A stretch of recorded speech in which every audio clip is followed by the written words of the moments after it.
اعوذ باللہ من الشیطان الرجیم بسم اللہ الرحمن الرحیم۔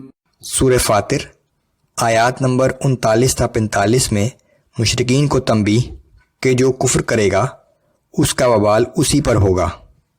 مشرکین کو ان کی قسموں کی یاد دہانی کہ اگر کوئی رسول آیا تو ہم سب سے زیادہ ہدایت اختیار کرنے والے بنیں گے، لیکن جب رسول آ گیا تو تکبر کے باعث انکار کر رہے ہیں۔ انکار کرنے والوں کا انجام وہی ہوگا جو پچھلی فاسق قوموں کا ہوا تھا۔ اعوذ باللہ من الشیطان الرجیم۔ هو الذی جعلکم خلائف فی الارض فمن کفر فعلیہ کفرہ۔ وہ اللہ ہی ہے جس نے تمہیں زمین میں خلیفہ بنا کر تصرف کا اختیار بخشا، پھر جو شخص کفر کی روش اختیار کرے گا تو اس کے کفر کا وبال اسی پر ہوگا۔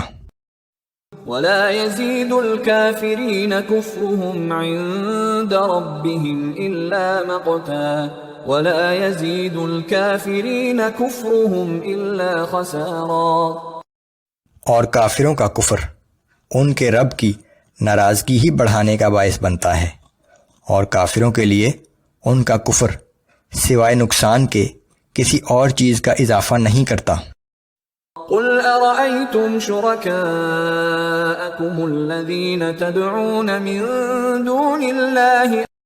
اے پیغمبر صلی اللہ علیہ وآلہ وسلم، آپ ان سے کہہ دیجئے کہ کیا تم نے کبھی اپنے ان خود ساختہ معبودوں کے بارے میں بھی غور کیا ہے جنہیں تم اللہ کے سوا پکارتے ہو؟ ارونی ماذا خلقوا من الارض ام لهم شرک فی السماوات۔ ذرا مجھے بھی تو دکھاؤ کہ انہوں نے زمین میں کیا چیز پیدا کی ہے، یا آسمانوں کے بنانے میں ان کی کچھ شراکت ہے؟ ام آتیناہم کتابا فہم علی بینۃ منہ۔ یا ہم نے انہیں کوئی تحریر لکھ کر دی ہے جس کی بنا پر وہ کوئی واضح سند رکھتے ہیں؟ بل ان یعد الظالمون بعضهم بعضا الا غرورا۔ ایسا کچھ بھی نہیں ہے، بلکہ یہ ظالم ایک دوسرے کو جو امیدیں دلاتے ہیں وہ محض دھوکہ اور فریب ہے۔ ان اللہ یمسک السماوات والارض ان تزولا۔ بے شک اللہ ہی نے آسمانوں اور زمین کے نظام کو سنبھالا ہوا ہے کہ کہیں اس میں کوئی خلل نہ واقع ہو جائے۔ وَلَئِن زَالَتَا إِنْ أَمْسَكَهُمَا مِنْ أَحَدٍ مِّن بَعْدِهِ إِنَّهُ كَانَ حَلِيمًا غَفُورًا۔ اور اگر بالفرض اس نظام میں کوئی خلل واقع ہو جائے تو اللہ کے سوا کوئی نہیں جو اسے روک سکے، بے شک وہ بڑا بردبار اور بڑا بخشنے والا ہے۔ وَأَقْسَمُوا بِاللَّهِ جَهْدَ أَيْمَانِهِمْ لَئِن جَاءَهُمْ نَذِيرٌ لَيَكُونُنَّ أَهْدَىٰ مِنْ إِحْدَى الْأُمَمِ۔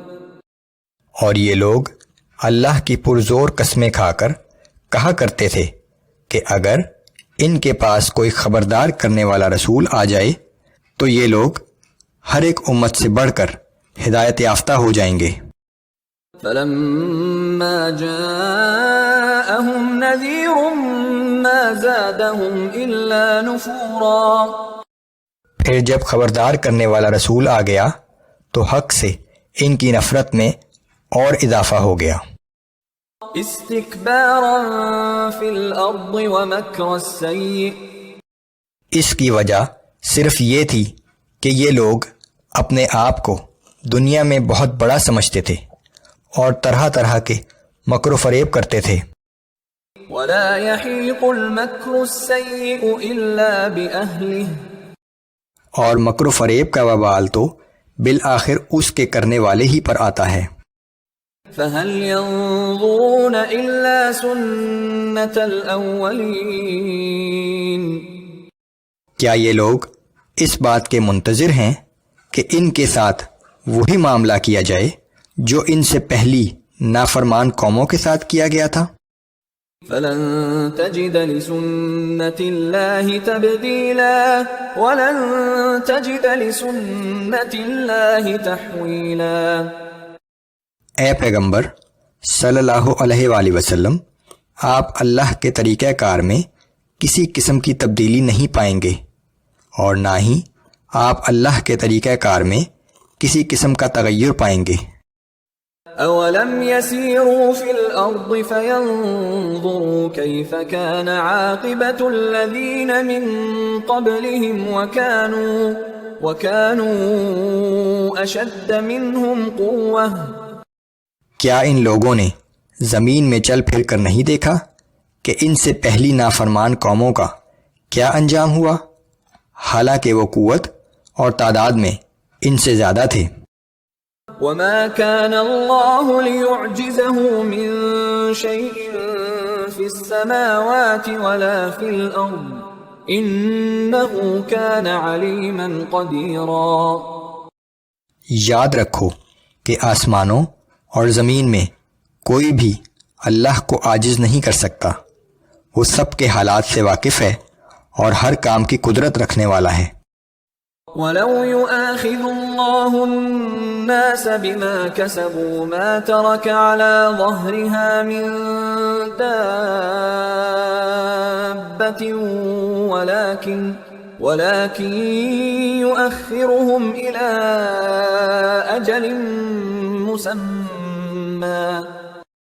اگر اللہ لوگوں کو ان کے اعمال کی وجہ سے فوراً پکڑتا تو روئے زمین پر کسی جاندار کو باقی نہ چھوڑتا، لیکن وہ انہیں ایک مقررہ وقت تک مہلت دیتا رہتا ہے۔